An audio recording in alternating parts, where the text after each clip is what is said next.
It is incredible to see how the culture is shifting since Trump has taken office. Millie Bobby Brown, guys, the lead from Stranger Things, if you haven't seen it, she has announced that she has adopted a daughter. She's only 21. Her husband is 23. Presumably, she's still liberal. I'm not assuming that she's a conservative in this, like in terms of her voting. I'm not saying she's a Republican since she's in Hollywood.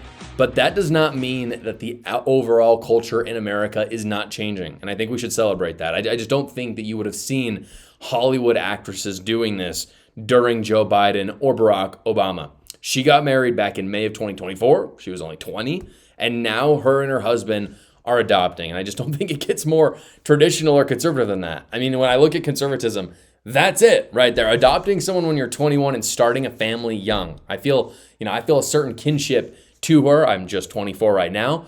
I had my first daughter when I was 23, so the same age as her husband. That was just a few months ago. And it's awesome. It's conservative. It's great. It's good for society. It's good for them as a couple. So here's what she said in her announcement officially. This was on Instagram. And by the way, this is the only information that we have. And that's a good thing, as I'll talk about in a second. She said, this summer, it's not even a picture of the baby, by the way. It just says, this summer, we welcomed our sweet baby girl through adoption. We're beyond excited to embark on this beautiful next chapter of parenthood in both peace and privacy. Great. And then there were 3.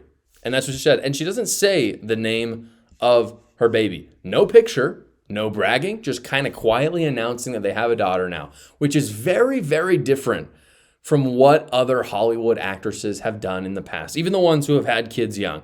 They'll wait till, most people in Hollywood and really in America in general are waiting until their 30s. Then they have a baby, and then it's nonstop posts about it. It's posts about it. And for the average person, there's no problem with that, really. If you want to post about your baby, that's fine. But I'm surprised by the maturity of Millie Bobby Brown at only 21 being able to know, hey, I'm just not going to even put the name of this baby out. I'm not putting the picture out. And she says at the end of that post, I'm going to keep this private. I just think that's very mature. I mean, she's only 21 years old and she's played it perfectly. Because again, already she has made much better decisions than, again, I think someone would have if they were in their late 30s, like most people are when they're having babies nowadays. In an interview with ABC a few months ago, this is what she said. And this, I think, really shows the cultural shift in Hollywood, hopefully at large, but at least what she's doing. She said, quote, my mom actually had her first child at 21. My dad was 19. And it's been a thing since before I met Jake. She said, since I was a baby, I told my mom, I like baby dolls. I wanted to be a mom, just like the way my mom was to me. And then she said, I don't see having your own child, as really any different as in adopting. For me, my home is, she says a lot of likes in here. For me, my home is full of love for anyone and anything. And so that this is what we stand by. And Jake and I, our energy in the house is the door is always open. Sorry for the candid way she speaks. It shocked me. I mean, I think that's a shocking thing to read because it sounds like this is an America first, Texas living person who's never been in Hollywood. That's what it sounds like to me. I think it shocked me. But instead of listening to the wokeness in the Hollywood, she actually listened to her natural inclination to be a mother. Something that feminism cannot allow. Something that Hollywood cannot allow. And her husband seems to have done the same, but as a father, which is awesome as well. So I just think that's incredibly brave in her career, in her industry. I actually do think that is bravery. I don't think there's anything easy about having a child. I think adopting a child at 21 in any career, in any place, is a step into the dark. It's an act of faith, and that's what she's done it in, I think, the hardest place to do it. And again, why am I talking about this on my show, right? We talk about politics on this show. And the reason why is because politics is downstream of culture. That's what Andrew Breitbart said. I think it's absolutely true. There is nothing more conservative than having a family young. Both the feminist and the red pill movement, which is the exact same in my mind, they're really the same.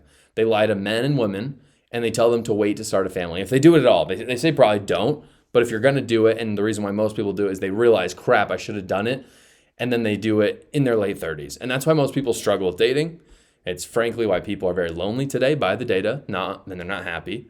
And it's because they've bought into this new philosophy that not only kills individual worth, but it also kills societal well-being. That's why we see all the problems, the single motherhood in the Black community, for example. They're buying into these ideologies. Just today, for example, this is amazing news as well. Travis Kelce, Taylor Swift announced that they are engaged, which is crazy, even though I don't like either of them at all. I make fun of Travis Kelce all the time.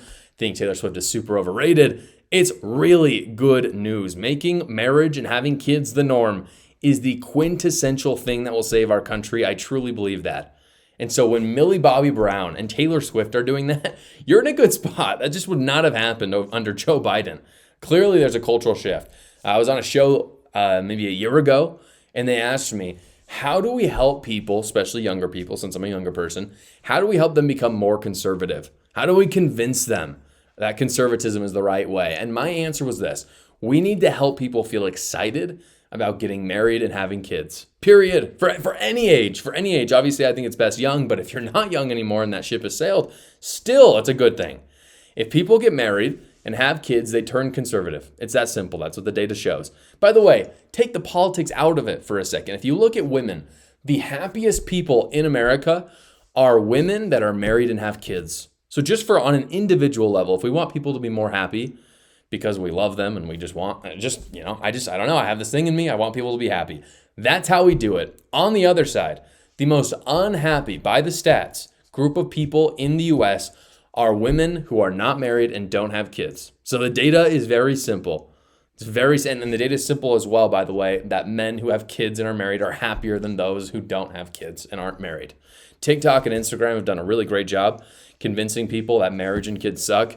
It's really popular. There's a lot of reels. But at the end of the day, I think it's the single greatest damning thing that social media has done to my generation is that lie. Because it is a lie. Most people need to be like Millie Bobby Brown. They need to be more like her, and less people need to be like Andrew Tate. It's that simple. Hey guys, I love interacting directly with you. That's why I've created my new Substack. Substack, if you didn't hear, is a weekly newsletter. It comes right to your email. It's completely free, and I actually talk about things that I don't talk about on YouTube because I can't talk about everything because big tech censors me from time to time. But you can go get all of that on Substack right now. You can subscribe down below, completely free. Again, the link is in the description below. Thank you so much for watching this episode, everybody. Please like the video so other great patriots like yourselves will see it. And you can tune in every single weekday at 6 p.m. Eastern for the live show, or you can watch another video right here.